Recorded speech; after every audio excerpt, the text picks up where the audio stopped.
Hi, everyone. Welcome to this week's installment of On the CQ. Today, I'm going to be taking a few minutes to have a conversation with Dr. Bryan Williams, a member of Heritage Consulting's team of experts.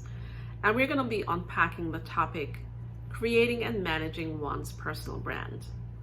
Now, I truly believe that creating your brand and caring for it is laying the foundation for future success. I liken it to real estate ownership, and I think it should be cared for accordingly. Your brand is your calling card. Your brand is the way others perceive and view you in the world, and it should not be taken lightly. So I'm going to take the next few minutes to ask Dr. Williams some of my burning questions on the topic. So let's just get right to it. So, Bryan, how are you? I'm doing great. It's so great to see you again, Fantastic. Angela. Thank you so much again. So first question I have is, when one is changing chapters professionally, what is the best way to manage your personal brand? Great question, Angela. I think that when people think about engagement, specifically workforce engagement, oftentimes it's done from the view of the leader creating a culture where their teams are engaged. But this is really about oneself. Like, how can I keep myself engaged when there's every reason to be disengaged, seemingly? Right? So specifically as it pertains to how to manage your personal brand in this interim stage, even if you're in a role right now or you're in between roles, I would say be mindful of everything you communicate, both verbally and written. A big part of your personal brand is your reputation, what people say about you when you're not in the room. So let's say, for example, you're unfortunately furloughed, job elimination, laid off, or something along those lines. This is not the time to vent publicly, vent online, vent on social media. Even if you send an email to someone saying, can you believe that those things have a life? Like this, like when you press delete, they don't just go away. They're in somebody's inbox. Right. And even when you're talking on the phone, let the words you say be full of gratitude for having a role in the first place, whether you were there for 1 month or 10 years or 20 years or 30 years. So managing your personal brand, be extremely mindful of what you are putting out there, verbal and written. Now, I agree with you on that one. Why is it important to take control of your personal brand, and what are some pointers that you can give to us on how best to do that?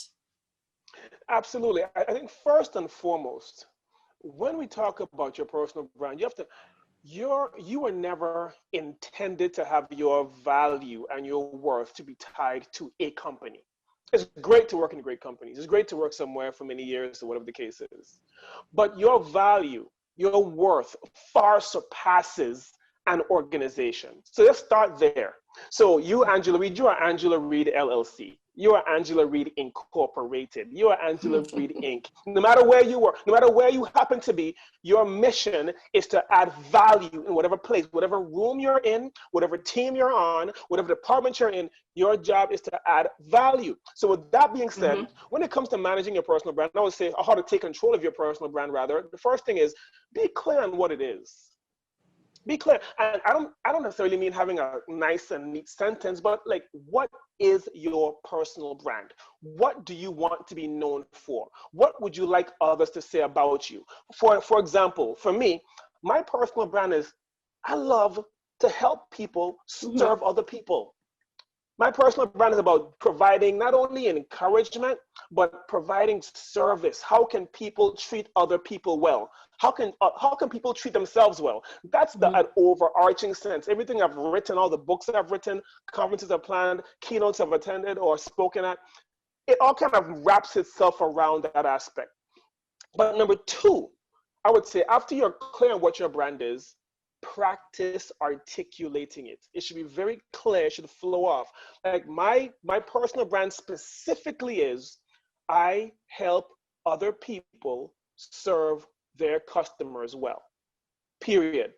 That's my brand. I help other people serve their customers well. And a customer is whatever you define a customer to be. Anyone who is the recipient of whatever you have to offer. So that customer can be called a guest, a customer, patient, client, tenant, student, spouse, child, sibling, neighbor, right? It doesn't matter who it is, a stranger. You see? So so that's my personal brand, and I say it all the time. To the point, it's even in the purpose statement for my business, which is we exist to serve others so they may better serve the world. And I'm very passionate about it. And people should be able to feel your personal brand, however you're articulating it. But number three, after you're clear on what it is, number two, you practice articulating it, meaning you practice in the mirror. You talk about it over and over again to yourself. Number three is become a thought leader in that area. And how do you become a thought leader? Man, write articles, write blog posts, put items on social media, put your thoughts. Don't just retweet what somebody else said. That's nice. Don't just forward what someone else said. Like literally reach into your own mind, reach into your own brain. What is your unique perspective on this? And write it down and share it. Because no one will ever think exactly like you, Angela. You're the only you. There's no one else like you. There's no one else who has been like you, is or will be like you. So you're doing yourself and the world really a disservice by diminishing who you were created to be. And you're doing yourself a far greater disservice by trying to be like someone else, because you can never be a better someone else than someone else. Right? Absolutely. There's only one me. Can't be anyone else. No, original, design original. And I think that I wrote recently, I said, you are rare and valuable. And wherever there's rarity, there's value. That means that you specifically are valuable. You specifically are valuable. I think people need to say that to themselves right now as often as possible, because the world can kind of feel like it's caving in on you. And if you're not careful, if you don't remind yourself of how valuable you are, in a spirit of humility, of course, then you can find yourself in a dark place very quickly and not even realize that you got to a dark place. Right. So how do you accomplish this in baby steps? Because, we definitely have to focus and practice. But, if you're going through some sort of a traumatic time, having lost your job, what are some of the, the very basic things that you can do and begin to develop a habit every day in order to get to the point where you are able to articulate your brand in a way that you're confident and, able to convey that feeling and emotion that you just described to folks?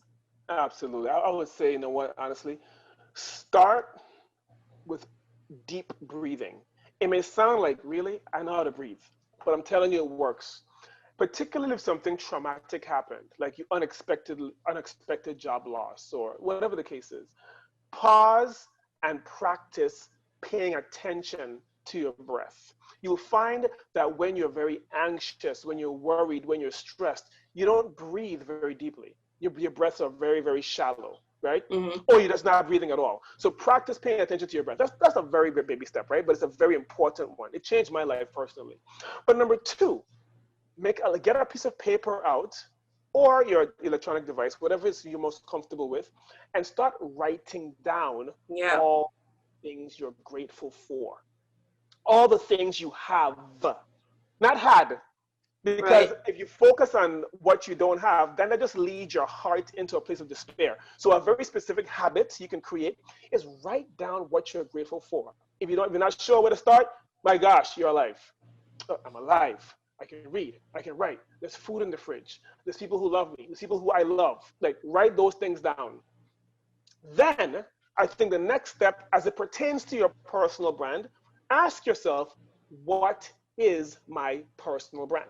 Like, literally ask yourself that question. And if you're unclear on that question, because maybe you haven't spent a lot of time in your career doing a lot of introspection. Most people don't, right?